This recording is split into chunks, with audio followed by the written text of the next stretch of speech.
Hey guys, in this video you're going to learn the top 35 most important chess principles. A chess principle is just like a guideline or a rule that generally speaking you should follow and you're going to get into better positions. So you've probably heard control the center of the board. That is an example of a chess principle. It's true most of the time. Sometimes you will need to control some other squares on the board, but usually the center is most important. And what you might not know is that there are actually hundreds of different chess principles. So in this video, I've narrowed down the top 35 that I think are the most important, and I'm going to share those with you right now. Principle number one, no surprise here, is control the center of the board. Usually the player who controls the center of the board has a better chance to win the game than somebody who is making a lot of moves on the side of the board. Principle number two is develop your pieces quickly. Developing your pieces just means moving your knights and bishops off of the back rank. So knight here, and then getting your bishops out. In this position, white is going to have much better chances to win the game because he has developed his pieces, while black has not and just made a bunch of pawn moves. Principle number three, knights before bishops. Usually when developing, you want to develop your knights first, and then follow it up with your bishops. Principle number four, don't move the same piece twice in the opening. If you're moving the same piece multiple times in the opening, it means you're not developing your other pieces, and you're going to fall behind in development and probably get into a worse position. Principle number five is don't bring out your queen too early. Although the queen is a powerful piece, if you bring it out too early, it just ends up getting harassed by your opponent's pieces and you waste a lot of time. As an example, if I play e4, d6, and I bring my queen out immediately, after knight f6, I have to move my queen. Maybe I'll move it over to a5. After knight c6, I have to move my queen again, and all of a sudden I'm falling behind in development. So don't bring out your queen too early. Principle number six is castle before move 10. If you look at this example, it's possible to castle in as little as 4 moves, and usually after you castle, your king is safe behind a wall of pawns, better than being in the center of the board. Principle number 7 is connect your rooks. So after you've developed your pieces and you've castled, you can simply move your queen up, and now your rooks are connected.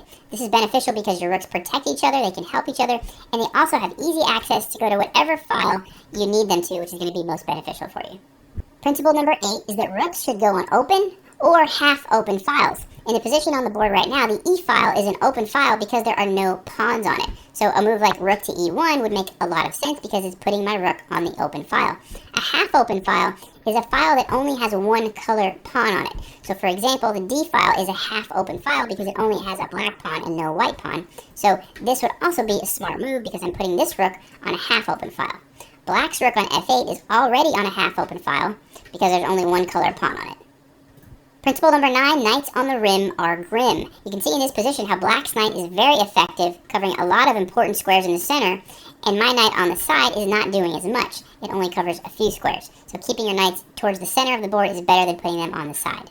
Principle number 10, try to avoid doubled pawns. In this position, if black captures my knight and I recapture with this pawn, I've created a set of doubled pawns. Doubled pawns are when one pawn is on the same file as another pawn. This is usually a disadvantage because this guy's blocked by this guy so he can't move, and also they can't help each other and defend each other if they needed to. It's very easy for me to move this pawn up and it's defended by this one, or to move this one up and it's defended by this one. You can't do that with doubled pawns. So usually you want to try to avoid those. Principle number 11 is try to avoid isolated pawns. Isolated pawns are pawns that have no pawns on the adjacent files. So this A pawn is an isolated pawn because there's no pawns of the same color on the file right next to it. And these doubled pawns on c2 and c3 happen to be double isolated pawns because, again, there are no white pawns on either side of them. So isolated pawns and double isolated pawns are particularly weak, and they can't help each other like connected pawns can. Principle number 12, try to avoid backward pawns. In this position, if black plays pawn to c4, he's created a backward pawn on d5. A backward pawn means that all of the pawns on the adjacent files have been pushed in front of that pawn and can therefore no longer help protect it. When this pawn was back here on c6, it was protecting it so it wasn't a backward pawn. Because of the way it's been pushed forward, now this is a backward pawn, and it's a very easy target for white to pile up on because it can't be defended by another pawn.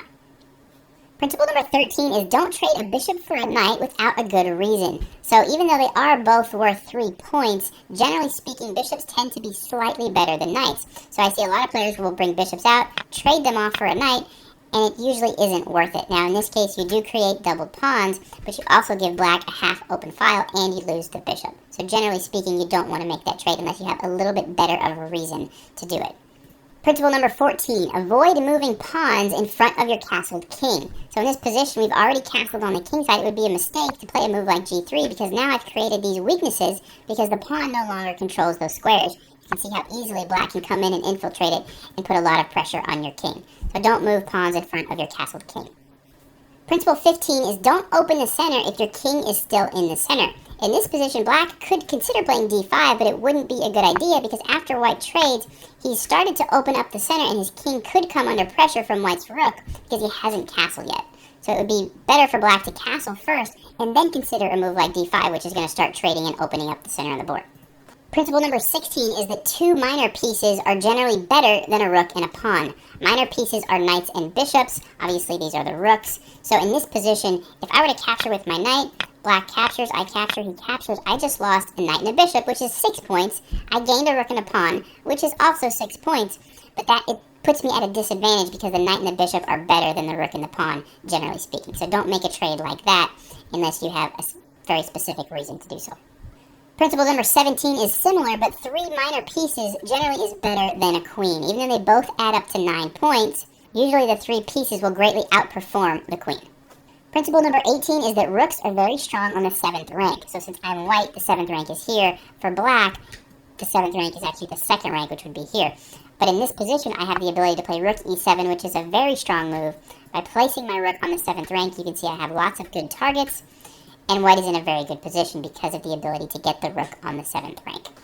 Principle number 19 is that doubled rooks on an open file are very strong. In this position, white already has control of the open file with 1 rook, but he has the ability to put 2 rooks now controlling that open file, and it prevents black from gaining control of that file as well. So 2 rooks on an open file is very strong.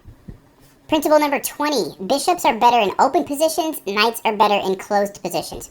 The position on the board, you can see black's bishops are doing a lot, controlling a lot of squares because the position is open and they're not blocked by very many pieces. In this position, the bishops are going to probably outperform the knights. Now, on the other hand, in a position like this, where lots of pawns are kind of blocked off and it's relatively closed, you can see how black's bishops aren't really doing a lot. They're running into pawns that are in the way, and the knights can very easily hop around and get to wherever you need them to get to. So in this case, the knights are going to do better, as opposed to the other position where it was more open. The bishops would be better. Principle number 21, the best way to deal with an attack on the flank is to counterattack in the center. In this position, white's castled. If black starts to launch a flank attack on the side, the best thing that white could do would be to strike back in the center and try to open up the center and take advantage of the fact that black's king is still in the center. So, to deal with a flank attack, a counterattack in the center. Principle number 22, when you have an option to capture a piece with 2 different pawns, generally you want to capture towards the center of the board. In this position, if black captures this bishop on b3, white now has the option to capture with 2 different pawns. So as the rule goes, generally speaking, you want to capture towards the center, so you should take it this way. We also get the added benefit in this position that we create a half-open file for the rook. Principle number 23 is that in an endgame, the king is a valuable piece that must be used to help you win the game. In this position, it would be a mistake for white to leave his king sit over here and not try to use the king to help attack these pawns or these pawns. Same thing for black. He would need to use his king to try to get involved and do something to help out. Principle number 24, rooks should go behind passed pawns. In the position on the board, black has a passed pawn on this g-file. A really good move for him would be to put his rook behind his passed pawn so that it can support it as he pushes it and tries to eventually get a queen. If black didn't know that and played a move like rook here to defend his pawn that way, it's not going to be as good, and now white also has the ability to put the rook behind the passed pawn, which creates pressure, and at any point if the pawn tries to move forward, the rook is still going to be attacking it, really making it hard for that pawn to move forward. So rook should go behind passed pawns. Principle number 25 is that 2 connected passed pawns on the 6th rank will always beat a rook. In this position, it's white's turn, and by playing this pawn forward, he now has achieved 2 connected and passed pawns on the 6th rank. And if this rook tries to stop them, he's not going to be able to do it. For example, if the rook goes here to try to get this pawn, white can simply move this one forward, and if the rook captures, white's going to get a queen. We go back. If black tries to play here to try to get one of the 2 pawns again, white simply pushes the pawn forward, and after black captures, he gets a queen. And you can see that if I move just 1 pawn back, now black does have the ability to stop the pawns by moving his rook here. If white tries to move this one forward, it's going to get captured. If he tries to move this one forward, it's going to get captured, and he doesn't have enough time. Black's able to catch it and then capture the queen. So going back, both of the connected passed pawns have to already be on the 6th rank, and then the rook cannot stop them. Principle number 26 is to attack the base of a pawn chain. In this position, white has this very long pawn chain, and you can see how all of these pawns are defended by the other pawns in the pawn chain, except for the base. That's the only pawn that's not going to be defended by another pawn. So if you're able to attack the base of the pawn chain, that's what you should do. Now this probably isn't the greatest example because it's going to be very hard for black to figure out a way to attack that pawn right now, but generally speaking, attack the base of a pawn chain. Principle 27 is that knights are usually one of the best blockaders of pawns. So in this position, black has a passed pawn that he's trying to push forward, and white would like to blockade it to keep it from moving. A good option would be to blockade it with the knight. The reason this is good is because knights can still function very well because they can jump over pieces. They can still put pressure on the normal squares that they would be able to put pressure on. At the same time, they're blockading the pawn from moving. Principle number 28 is if your position is cramped, you should try to trade pieces to open it up and give you more options. So in this position, black's position is very cramped. This bishop is stuck, this bishop is stuck. He doesn't have a lot of options for his pieces. So one thing that he should consider doing is trading pieces. In this example, he can capture here. If white captures, he can capture here. If white captures, he can capture here. And by trading off all those pieces, now he's able to move this knight somewhere, and then this bishop can go somewhere. It's a much better position for black, having traded off all those pieces, than if we go back to this position where he could hardly move. So in a cramped position, try to trade pieces. Principle number 30 is that when you're ahead material, you want to trade pieces but not trade pawns. In this position, white is ahead a rook for a knight. It's called being up the exchange. He has a 2-point advantage. So he would want to trade the queen and rook for the queen and rook, but not trade the pawns. That's because after you trade these pieces, the rook is going to be very strong. He's going to be able to capture some of these pawns, most likely, and then he can get a queen. If he trades off all the pawns, so there's no pawns left, then the rook and the knight, it's going to be very hard to win that position. So you want to leave pawns on the board when you're head material and trade off the other pieces.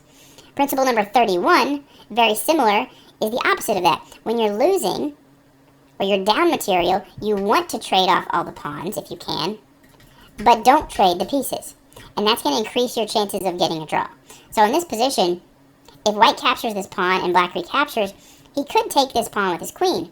But that's not good for white because he's essentially going to be trading pawns.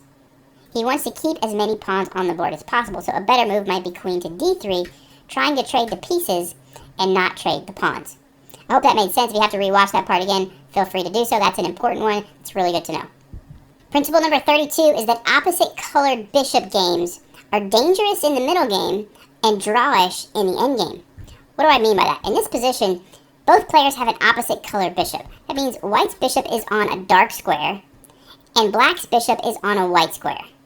So they're opposite colored bishops.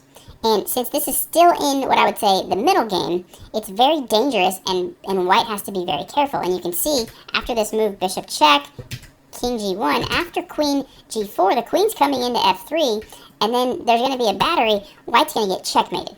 So the only thing he could do is sacrifice his rook for the bishop to stay alive. And that just shows how it's very dangerous when you're playing in a game with opposite colored bishops. You have to watch out for attacks on your king. And the reason it's dangerous is really because your bishop can do nothing to prevent the other person's bishop. So in this case, there are weaknesses along these white squares, and this bishop can do nothing about it. If it was a knight, you could position it to help defend, or if you had the same color bishop, if you had a bishop on the white squares, you could even trade it off for that bishop. But because they're opposite colored bishops, you can't do that. Very dangerous. Now the flip side of that principle is that in the endgame, the games become very drawish. You can see in this position, both players have opposite colored bishops, and because of that, the bishop can't really do anything about any of these pawns. And likewise, black's bishop can't do anything about white's pawns, so the pawns are just going to end up sitting there. The kings will probably just have to move back and forth, and nobody's going to be able to win this game. So keep that in mind. Opposite colored bishops are drawish in the endgame, but very dangerous in the middle game. Principle number 33 is what's called don't play hope chess. Now, if you've never heard of this, hope chess is where you play chess and you hope that your opponent does something, or you hope that your opponent doesn't see something, or I hope he moves there. If you're playing chess like that, you're probably not going to do very well. You always want to consider the fact that your opponent might do the very best move. An example of hope chess would be, I'm going to play here, I'm going to bring my bishop out, I'm going to bring my queen out, and I'm going to hope that he doesn't see the checkmate. I'm going to hope that he doesn't know about the scholar's mate, and I'm going to win in 4 moves. I'm going to hope he falls for my trick. That's not good, because if he knows what he's doing, he plays g6, stops your queen, you come back to try it again because you hope he doesn't see it. He's going to play knight f6. You might play queen b3 again. I hope he doesn't see it. He's going to play queen e7, and now all of a sudden you're in a bad position. You just wasted a bunch of moves with your queen because you were playing hope chess. So try not to do that. Principle 34 is when you see a good move, stop and look for a better move. In this position on the board, black just played here, which is really a bad move. And so the move that might jump out to a lot of people is, oh, that's a free rook. That's a really good move. It's good for white. But if you take a second and look for a better move, you might notice that knight to d6 is actually a beautiful smothered checkmate. So when you see a good move, take a second and look for a better move. And principle number 35 is that a really good chess player knows the right time to ignore chess principles. All of these principles are really good most of the time, but there's always going to be situations where they don't apply and where it makes the most sense to go against what the principle would say. And that's what determines a really good chess player from somebody who's still learning. So just know that everything that I told you is a good general rule of thumb, but be on the lookout for special situations where they may not apply, and that will come with practice as you get better and better. You'll pick up on when it's okay to break the rules, if you will. All right, well, I know that was a lot of information really fast, so I went ahead and put together this spreadsheet which lists out all of the 35 principles that we just talked about. I'm going to throw this up on the screen and just leave it for a little bit. If you want to print screen, pause the video and print this out so you can use it for reference, feel free to do so. I know for some people who are just starting out, this might seem a little bit overwhelming, but don't worry. It took me years and years to learn all of these, so you've got time. The best way to tackle it is just one principle at a time. Practice it in your games until it starts to become a habit. Then move on the list to the next one, and keep doing that until you feel like you've gotten a good grasp of these principles. If you guys learned something and got some value out of this video, it really helps me out a lot. If you would hit that thumbs up button, I really appreciate it. But as always, make sure you stay sharp, play smart, and take care.